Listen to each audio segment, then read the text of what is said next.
தூக்கி எழுந்த உடனே செல்பேசி. சரி, கோயிலுக்கு போனா அங்க என்ன செய்யறாங்க? சாமியா கும்பிடுறாங்க.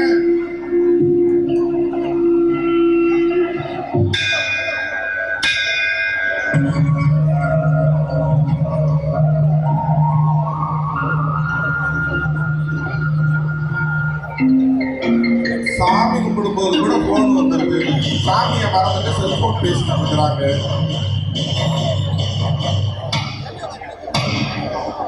சரி, இதுதான் பரவாயில்ல. பாருங்க, பைக்ல ரொம்ப வேகமா போயிட்டு இருக்காரு.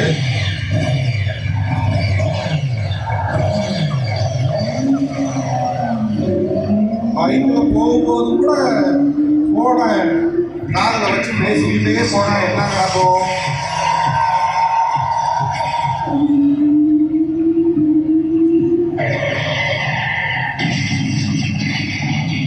இப்படிதான் ஆக்சிடென்ட் ஆகும். பைக்ல போகும்போது செல்போன் பேசலாமா? சரி, விபத்துல சிக்கனவரை ஆஸ்பத்திரிக்கு கூட்டிட்டு போறாங்க. ஆஸ்பத்திரியாவது அப்படி இல்லாம இருக்கா? டாக்டர் ஆபரேஷன் பண்ணிக்கிட்டு இருக்கிறாரு. அதுக்குள்ள டாக்டருக்கு போன் வந்துருக்கு. பாவம் என்ன பண்ணுவாரு? இந்த மாதிரி தைக்கும் போது செல்போனை உள்ள வச்சு தைச்ச மாதிரில இருக்கு.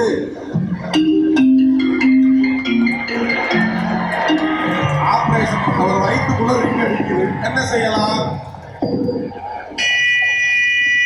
நல்ல டாக்டர் பா, அருமையான டாக்டர். அவ்வளவு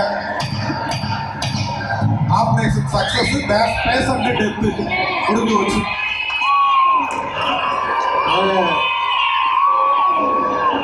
சரி, துக்க நிகழ்ச்சி. ஆனா துக்க நிகழ்ச்சியிலையும் போனா யோசிக்கலாம்.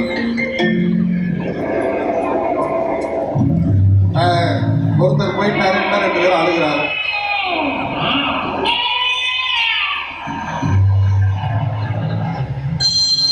இன்னொருத்தருக்கு போகணும், கொஞ்சம் எல்லாரும் போகணும். ஐயோ, அப்படியே விட்டுட்டு போயிட்டாங்களே.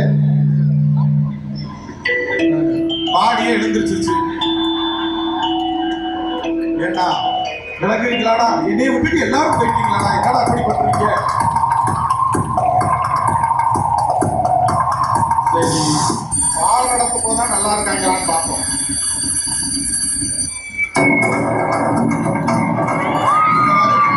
வாத்தியார் ரொம்ப சீரியஸா பார்க்கறதுக்கு என்ன செஞ்சுட்டு இருக்காங்க?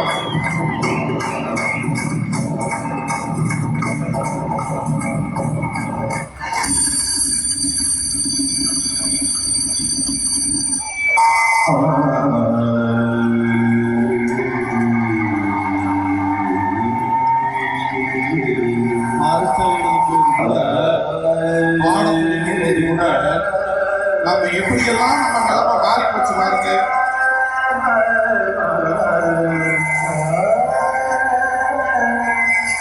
அப்படி எக்ஸாம் நல்லா எழுத முடியுமா? பாருங்க, பேண்ட முடிக்கிறாங்க பாருங்க. அந்த 3ஆவது ஆளு நல்லா பாருங்க. எங்க எழுதுறது? நைட்டு ஃபுல்லா செல்போன் பார்த்துட்டு பரிசை எப்படி எழுதுறது? எல்லாம் படம், புது படமா பார்த்துருக்காரு.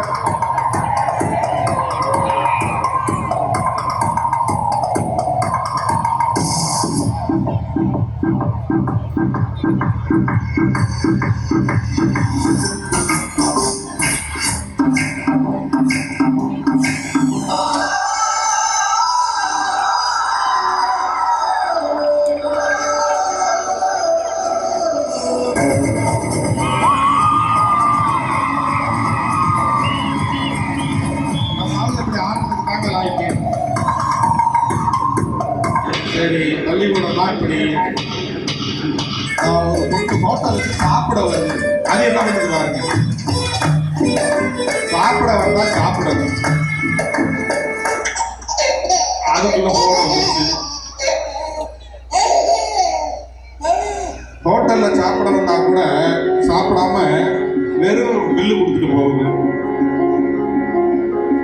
சரி, அம்மா குழந்தைக்கு சோறு ஊட்டும் போதாவது சும்மா இருக்காங்க. அங்க பாரு, அந்த பிள்ளை பாவா சாப்பாட்டுக்கு அலையுது. அவங்க அம்மா எங்கேயோ ஓடிக்கிட்டு இருக்காங்க, பக்கத்து வீட்டு பிள்ளைக்கு ஓடிக்கிட்டு இருக்காங்க பாருங்க.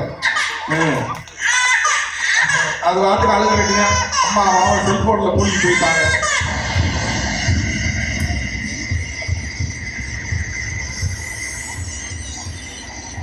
இதுதான் பரவாயில்லைங்க, பயங்கரமான புயல் அடிக்குது, வெள்ளம் அல்ல காலத்திற்கு அடிச்சு போயிருந்தாங்க. நம்மளும் உட்காந்து என்ன பண்றாங்க, வெள்ளத்துல தப்பிச்சு போறோம், அடிச்சுட்டு போறவங்களை காப்பாத்தாம செல்ஃபி எடுத்துக்கிட்டாங்க. நானும் நிக்கிறேன், அவர் வெள்ளத்துல வர மாறு நாங்க பார்த்துட்டேன், நாங்க முதல்ல போட்டோ எடுத்தேன் பாரு. பாருங்க, நீங்க எல்லாம் சேர்ந்து இருந்தா அந்த வெள்ளத்துல அடிச்சுட்டு போனவங்களை காப்பாத்திருக்கலாம்ல. நல்ல போட்டா பாத்துக்க அவரு அந்த மூணாவது நாள் பாருங்க, க்ளோஸ்அப்ல போட்டோ எடுக்கிறாங்க.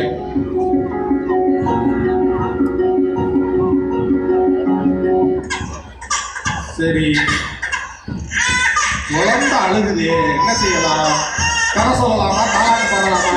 ஒன்றும் செய்ய வேண்டியதில்லை. போன பாரு சரியா போயிரு. குழந்தை அழுதா என்ன செய்யலாம்? தாளாட்டு பாடக்கூடாது, செல்போனை கொடுத்தா குழந்தை அழுகிறது நிப்பாட்டி இருக்கு. நல்ல விஷயமா இருக்கு, இது செஞ்சிடலாம் பேசாம.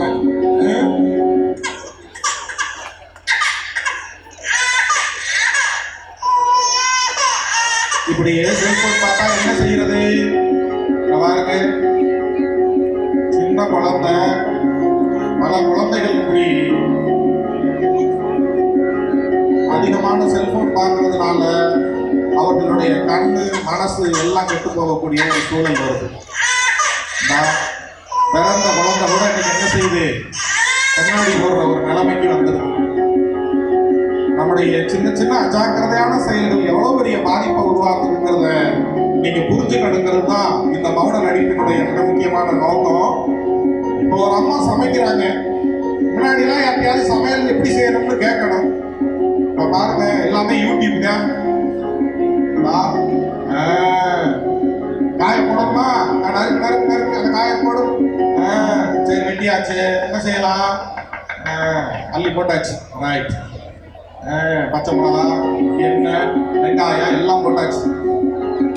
யூடியூப்ல என்னென்ன சொல்றாங்களோ அதை அப்படியே செஞ்சாச்சு.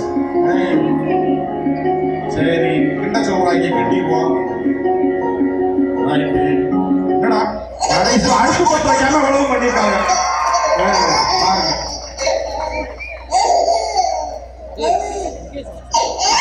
பாருங்க, நமக்கு பேசுவதற்கு உதவி செஞ்ச கருவி இன்னைக்கு அதுக்கு பயன்படாம நல்ல விஷயங்களுக்காக இந்த போனை நாம பயன்படுத்த முடியும்.